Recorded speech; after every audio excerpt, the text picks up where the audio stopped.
This is the new Bells of Steel 100% raw collab strict curl competition bar.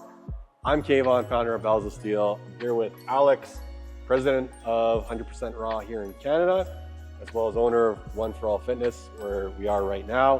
And this collab came about a couple of years ago when I met the president of 100% raw in the US at the Arnold's. And we started working on the bar together, and we finally have it just right, and have Alex here to kind of break down the bar itself, as well as like a little bit about the sport of strict curl. And so yeah, Alex, like tell me about this. What do you think of this bar, and then tell me about like why strict curlers like a bar with these kind of bends and knurling and size. And yeah, give me your spiel. First of all, look at the color on this, the red and the gold. That is a nice looking bar. Very bougie. Yeah, the knurling on it is incredible. I've already done a few reps, and it's ripped calluses off my hands already. So that's really good for, curling big amounts of weight, because in this day and age, most people are actually curling their body weight. Oh, wow. I've curled my body weight in 3 different weight classes now. You can see the way that it's bent. Of course, it's bent a little bit more than like the average preacher curl bar or like a straight bar.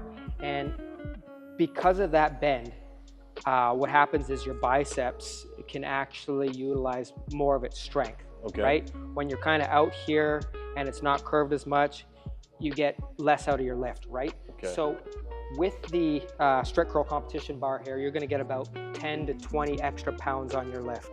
Okay, cool. Yeah, and there's a couple different areas you can grip the bar. You got inside, and you've got outside here. And that's in competition, you can use both those grips. Yeah, that's correct. So myself, I like to go narrow. I'm a smaller guy, but you might see the bigger guys, going a bit wider there. So when I hold the bar here, I'm right on the curve there, and I keep my wrists nice and straight here. And there's a reason for that, because a lot of the time when you grab a preacher curl bar, you're already bent like this, that's right? What I do. Yeah, so when your wrists are already cocked, you can't actually use the momentum to finish the lift, right? So I grab like this, nice and straight here. I find the white line here in competition, which is about a foot away from the platform here. For regulations and rules, you have to make sure that your heels are touching the white line. And what you want to do also is make sure your butt and upper back is against the wall.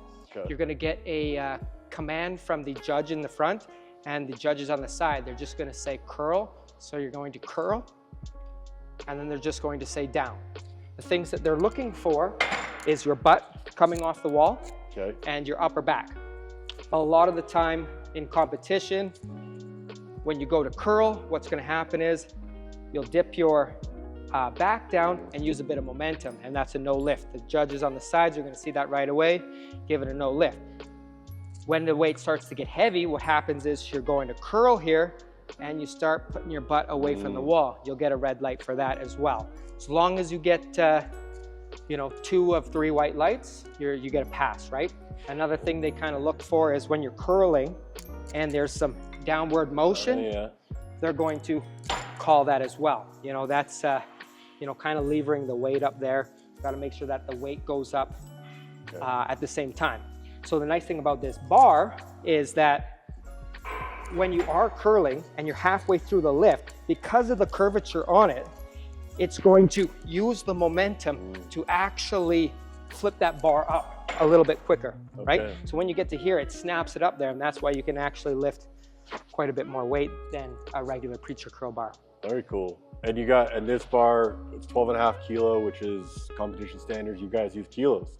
Yes, which is great, because I know some of the other competitors are actually in pounds versus kgs. So we don't have to put the little clips on here, or little chips, which makes it that much easier when you're in competition, setting up, on a powerlifting program where you have to make sure everything's calibrated properly, right?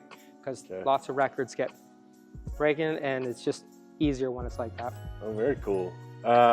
Yeah, and Yeah, thanks for the overview of the bar and the sport itself. Actually, one more question.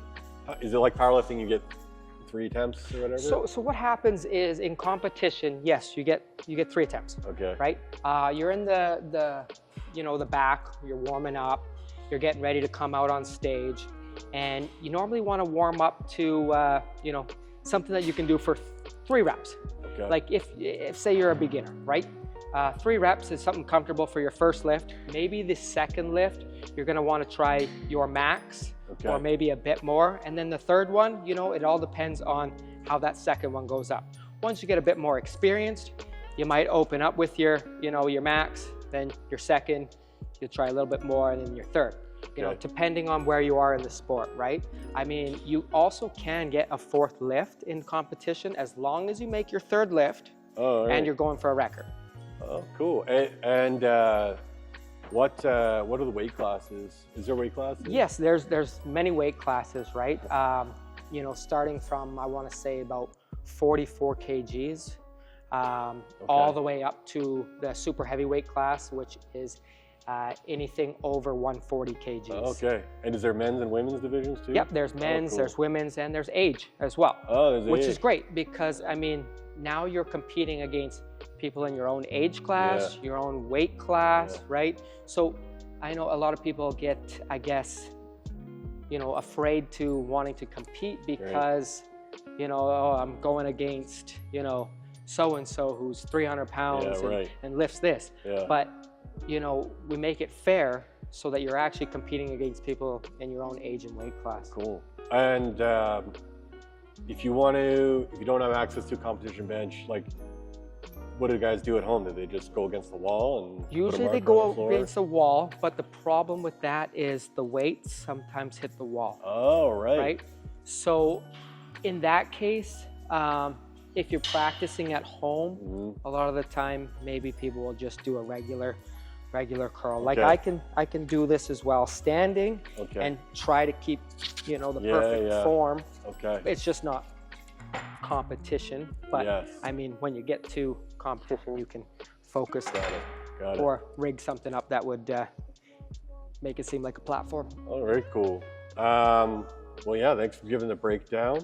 And if somebody wants to learn more or compete in strict curl, where do they go? 100% raw? 100% Raw Canada. I mean, we're the only federation in Canada that does the strict curl. We're trying to make it as popular as it is right now in the States. And it's really taken off out there. In the US. And in the States, it's just 100% raw US? Or? Exactly. They're basically the umbrella, right? So like Canada's under them. Then you got Spain, and you got everyone just kind of goes under, Paul with 100% raw in the States, right? Oh, so very cool. We're just a branch off, right? So. Okay, all right. So if you wanna learn more about it and sign up to compete, you can go to 100% Raw. And if you want to buy the bar, you can click the link below. I'll put the 100% Raw link in the video description as well. Yeah, get yours today. Click the link below. And thanks for having me. Yeah, appreciate it. Let the gains begin.